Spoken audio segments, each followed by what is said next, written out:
ओम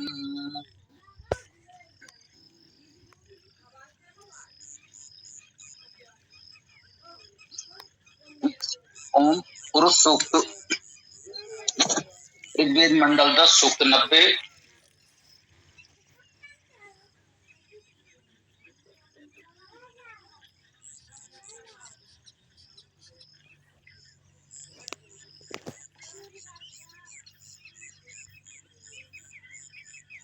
मंत्र 6 संभवतः आज है जी। कल हम लोगों ने मंत्र 5 दिया था। ओम पुरुष सूक्त ऋग्वेद मंडल 10 सूक्त 90 मंत्र 6।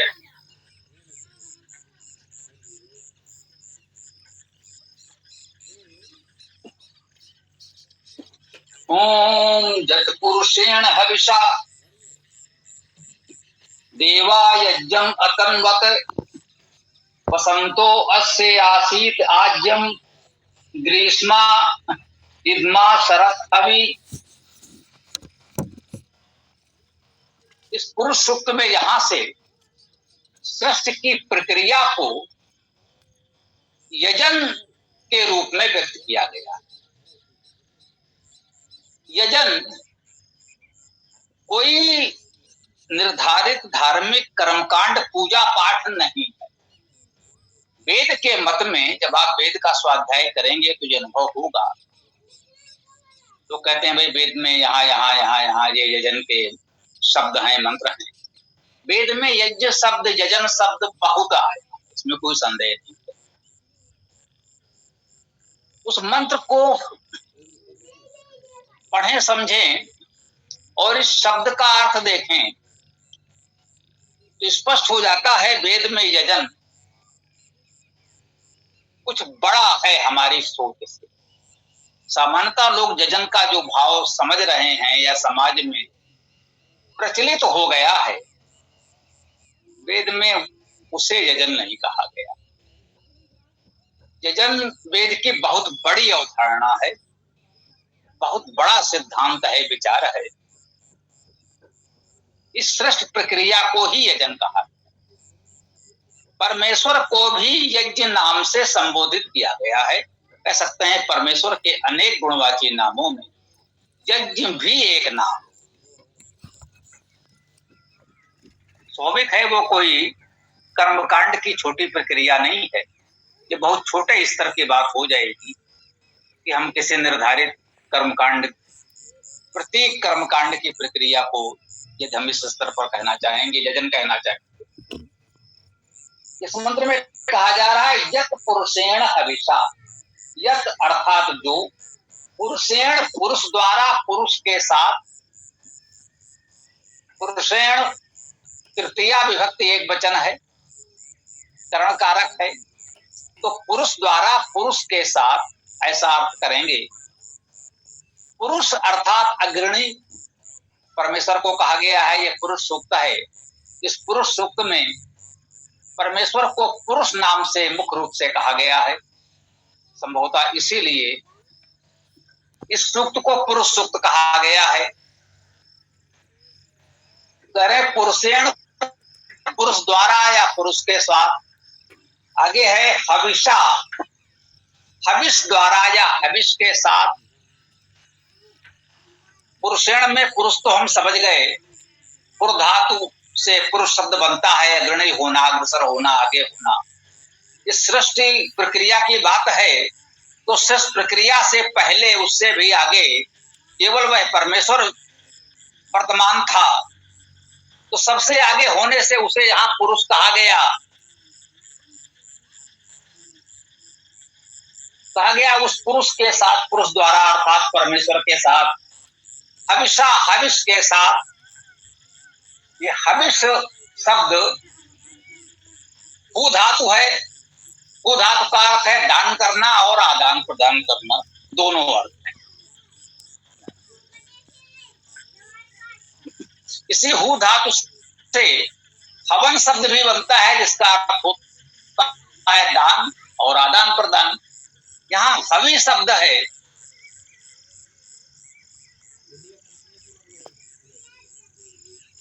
इसका अर्थ हुआ दान आदान प्रदान की सामग्री समानता हम कहते हैं ये हवि है, हविष है।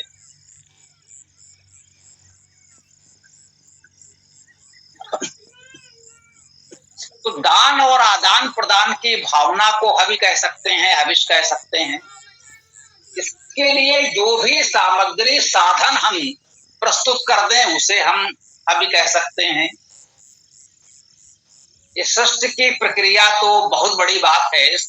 प्रतीक रूप में इस शब्द को समझने के लिए यदि हम कहें कि हम अपने सामान्य जीवन में यदि अपने संसाधनों में से कोई अंश निकाल दें कि ये भाई समाज के हित में दान के लिए है, हमारे आय संपत्ति साधन जो भी हैं स्वाभाविक है पहले हमारे लिए, हमारे परिवार के लिए है, ये भी आवश्यक है। परंतु यदि ईश्वर की कृपा से हमारे पास पर्याप्त साधन है तो हम उसमें से कुछ धन साधन अलग निकाल देते हैं कि भाई ये हमारे परिवार से अलग समाज के हित में जहां आवश्यकता होगी वहां हम दे देंगे, दान कर देंगे, उसे हवि कहते हैं। हविषा अर्थात हविष द्वारा, दान द्वारा यूं कहना चाहिए।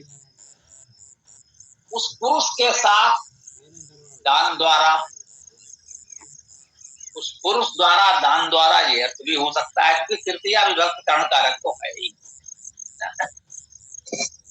वर्तमान लोक भाषा में द्वारा और साथ अलग अलग है और उनमें कुछ सूक्ष्म अंतर भी प्रतीत होता है, परंतु संस्कृत में बस तृतीया विभक्ति है तो है, द्वारा और साथ का अंतर उसमें नहीं है। नहीं है तो नहीं है, वो भाषा की अपनी प्रवृत्ति है। तो पुरुषेण हविषा, पुरुष के साथ दान, के साथ दान द्वारा, देवा, ये देवा पद प्रथमा विभक्ति कर्ता कारक बहुवचन में। लौकिक संस्कृत में सामान्यता देवाह होगा, विसर्ग होना चाहिए, वेद में ऐसी कोई अनिवार्यता नहीं। देव एक वचन में है, देवा बहुवचन में होगा। विसर्ग लगा दें, देवाह कर दें तो भी ठीक, नहीं लगा तो भी ठीक। देव का बहुवचन देवासाह भी हो सकता है, वो भी ठीक। लौकिक संस्कृत में देव ही होना चाहिए, देवा भी वहां नहीं मान्य है, देवासा भी। तो देवा अर्थात देवगण, देवों का बहुवचन, देव का बहुवचन देवा अर्थात देवगण, देवों का समूह, बहुत से देव। तो देवा का अर्थ हो गया देवों ने, ये प्रथमा विभक्ति कर्ता कारक एक वचन है तो हम कहेंगे देवों ने।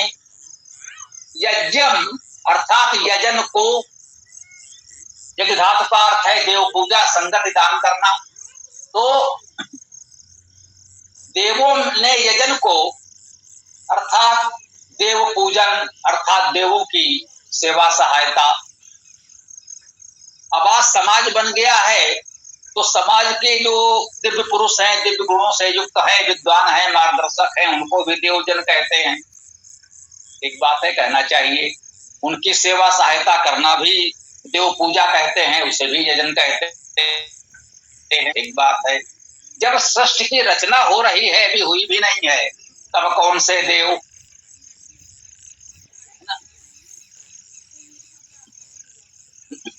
तो जो प्रकृति की शक्तियां हैं, जो प्रकृति है, जो आरंभ में अभी प्रकृति बन रही है, उनको देव कहते हैं।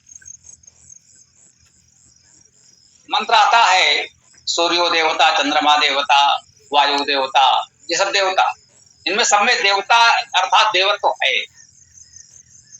सूर्य, चंद्र, वायु, जल, वनस्पति, पृथ्वी, इन सब में हमने देवत्व माना है, दिव्य गुण माना है, क्योंकि ये सब जीवन में सहायक हैं, उपयोगी। तो अभी इसके पहले बताया गया था कि प्रकाश उत्पन्न हो चुका, ध्वनि उत्पन्न हो चुका, शब्द उत्पन्न हो चुका है। तो ये ध्वनि, प्रकाश परमेश्वर तो पहले से है ही। तो यही सब देव शक्तियां हैं अभी, जब सृष्टि पूरी तरह नहीं बनी है। तो पहले तो परमेश्वर एक था, अकेला था। सृष्टि का आरंभ हुआ, प्रकाश उत्पन्न हुआ, शब्द उत्पन्न हुआ या ध्वनि कह सकते हैं, ऊर्जा उत्पन्न हुई, ऊर्जा के विविध रूप प्रकट हो गए, इन्हीं को हम देव कह रहे हैं। ये जो ऊर्जा के विविध रूप उत्पन्न हो गए हैं, अब इसी ऊर्जा से आगे सृष्टि बननी है, ये हमने कहा। आइए इस मंत्र में देखें आगे सृष्टि कैसे बढ़ रही है। देवा अर्थात देवगण, हमने यहाँ समझा कि हाँ देवगण से आशय क्या हो सकता है, जब अभी सृष्टि पूरी तरह बनी ही नहीं है, सूर्य भी नहीं, चंद्रमा भी नहीं, पृथ्वी कहाँ, तो फिर मनुष्य कहाँ। तो यहाँ देवगण का अर्थ है वही प्रारंभिक ऊर्जा जो उत्पन्न, प्रकाश ध्वनि आदि, तो उन्हीं को देव कहा गया। ये देवगण दिव्य शक्तियां यज्ञम अर्थात यजन को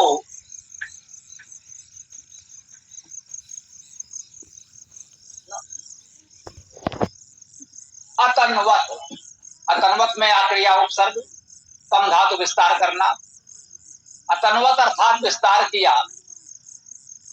देवगणों ने यजन का विस्तार किया। यजन का भाव है देना, दान करना और संगति करना। ये जो देवगण थे ये संघनित होने लगे, संगठित होने लगे, संगठन होने लगा, संगति होने लगी इनके।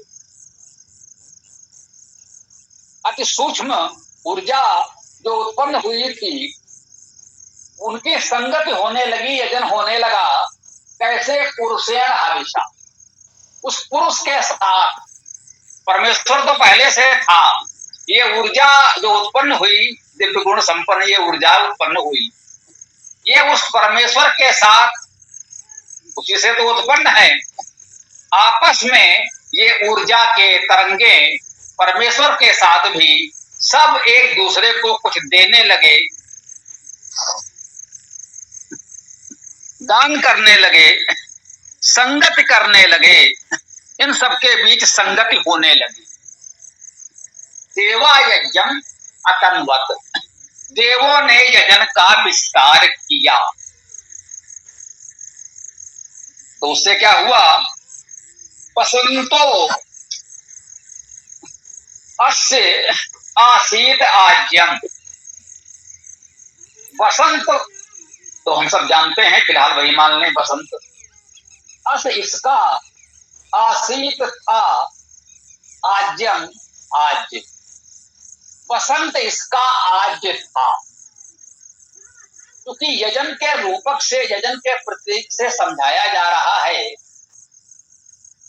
तो कह रहे हैं ये जो परमेश्वर ने या परमेश्वर के साथ इन देवों ने जो प्रारंभिक ऊर्जाएं हैं उन्हें देवगण कहा हमने।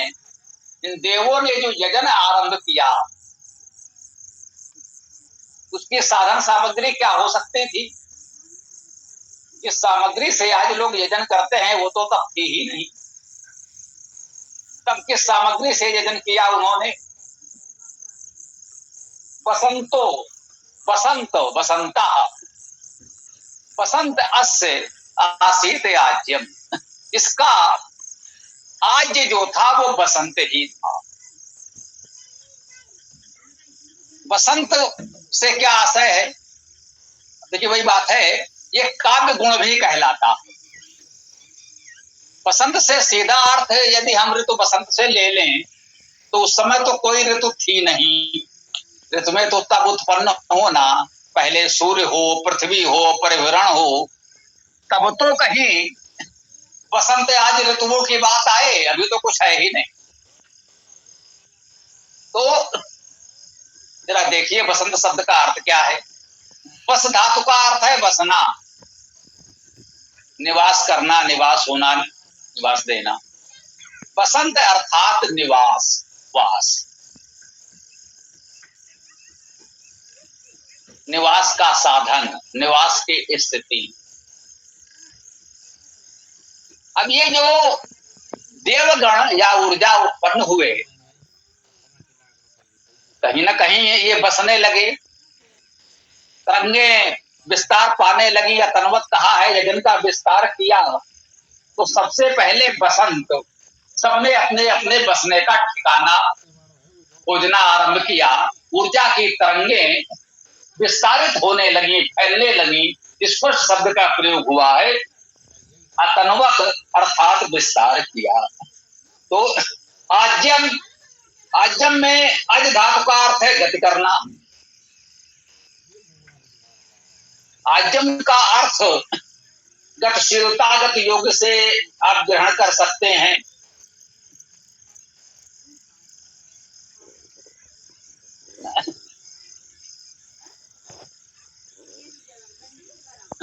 तो बसंतो अस्य आसीत आज,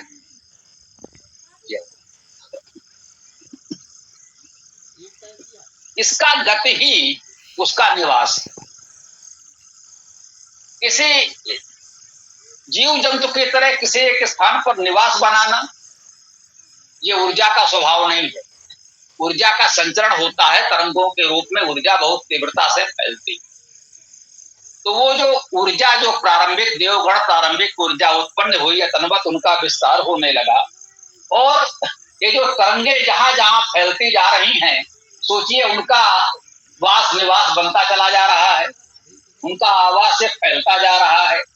और वो आवास कैसा, कहां से उत्पन्न हो रहा है? गति। बस गति ही है, ऊर्जा की तरंगों की गति ही है, वही आवास है। तरंगे निरंतर चलती रहती हैं और वही उनका आवास है। ग्रीष्मो इधमा, ग्रीष्म ग्रस धातु ग्रसना, ग्रीष्म शब्द ग्रस धातु से ही बनेगा, ग्रसना। ग्रीष्मा इधमा, इध धातु का अर्थ है प्रकाश होना, दीप्त होना, चमकना। इधमा अर्थात प्रकाश।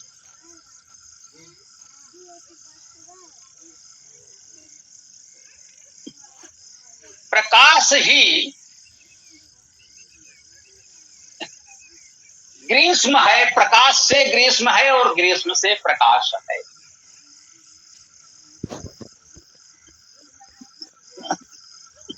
प्रकाश का प्रवाह विस्तार बड़े से बड़े क्षेत्र को वो ग्रसता जा रहा है, अपने घेरे में लेता जा रहा है। ये प्रकाश की तरंगें फैल रही हैं। ग्रीष्म इधमा, शरत हवि, और शरत श्री धातु का अर्थ है सुनना। दीर्घ ऋकार की क्षीण होना, फटना, और श्री धातु का अर्थ सुनना है, ये बहुत स्पष्ट है। तो एक तो प्रकाश ऊर्जा है, दूसरी शरत सुनने वाली अर्थात शब्द ध्वनि ऊर्जा है। ये शरद भी उसकी हवि है, ये भी देय है, दान है, यजन चुकी हो रहा है, इसलिए कुछ ना कुछ हमें देना है। परमेश्वर ने ऊर्जा को इन दिव्य गुणों से युक्त प्रकाश ध्वनि आदि ऊर्जा को उत्पन्न किया। वे भी लोगों को अपने गुण देने लगे। अब लोग माने मनुष्य आदि क्यों नहीं थे। सृष्टि का आरंभ हो रहा है, ध्वनि और प्रकाश जैसी ऊर्जाओं का विस्तार होने लगा। इसका भाव मेरे अपने विचार से इतना है कि एक यजन की प्रक्रिया के माध्यम से बताया जा रहा है कि प्रारंभ में प्रकाश और ध्वनि ऊर्जा उत्पन्न हुई और धीरे धीरे उसका विस्तार होने लगा। चूंकि ये ध्वनि और प्रकाश तरंगे हैं और निरंतर इनका विस्तार होता ही रहेगा, रुक तो सकती नहीं। ऊर्जा का स्वभाव रुकना है ही नहीं, ये अनंत तक तरंगे किरणें चलती रहती हैं। तो इस प्रकार से इस सृष्टि का विस्तार होने लगा। आप लोग चाहें तो वेदांत में जो भावार्थ लिखा हुआ है उसे भी पढ़ सकते हैं। तो लोगों के लिए और सुविधा होगी।